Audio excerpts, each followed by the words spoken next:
Big boss ഹൗസിൽ നിന്നും എവിക്റ്റഡായ ശേഷം അപ്സര പറഞ്ഞ കാര്യങ്ങൾ ഏഷ്യാനെറ്റിൽ വന്നിരുന്നു. അവിടെ കഴിഞ്ഞ 75 ദിവസങ്ങൾ തനിക്ക് ശരിക്കും പ്രിയപ്പെട്ടതാണ്. മറ്റു മത്സരാർത്ഥികൾ എല്ലാവരും തന്നെ നല്ല സൗഹൃദം ഉണ്ടാകാൻ പറ്റി. 100 ദിവസം അവിടെ കഴിയണമെന്ന് കരുതിയാണ് അവിടെ പോയത്. പക്ഷേ ജനവിധി മാനിച്ച് തനിക്ക് പുറത്തേക്ക് പോരേണ്ടി വന്നു. ഋഷിയുമായുള്ള വഴക്ക് പറഞ്ഞാൽ തീരാവുന്നതേ ഉണ്ടായിരുന്നുള്ളൂ. അൻസിബയും ഋഷിയും തമ്മിലുള്ള സൗഹൃദത്തെ പറ്റി ഒരു വ്യക്തതയില്ല. പലരുമായും വഴക്കുണ്ടാക്കിയിട്ടുണ്ട്. പക്ഷേ അതൊന്നും മനസ്സിൽ വെച്ചില്ല. എല്ലാവരെയും ഇഷ്ടമാണ്. ഏറ്റവും സന്തോഷത്തോടുള്ള കാര്യം അവിടെ ക്യാപ്റ്റൻ ആവാൻ പറ്റി എന്നുള്ളതും ബെസ്റ്റ് ക്യാപ്റ്റനായി എന്നതുമാണ്.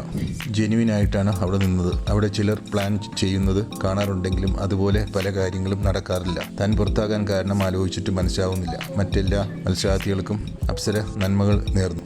വളരെ നല്ല രീതിയിൽ തന്നെയാണ് അപ്സര അവിടെ ഗെയിം കളിച്ചത്. ഗബ്രി ഔട്ടായപ്പോഴാണ് അപ്സര ആദ്യമായി കൺഫ്യൂസ്ഡ് ആയത്. പിന്നീട് ഫാമിലി വീക്കിൽ പല ഫാമിലിയും ജിൻഡോയെ ഒന്ന് ചേർത്ത് നിർത്തുന്നത് കണ്ടപ്പോൾ അപ്സര വീണ്ടും കൺഫ്യൂസ്ഡ് ആയി. അതനുസരിച്ച് അപ്സര ഗെയിമിൽ വരുത്തിയ മാറ്റങ്ങളാവാം അപ്സരയുടെ ജനപ്രീതി കുറയുവാൻ കാരണം.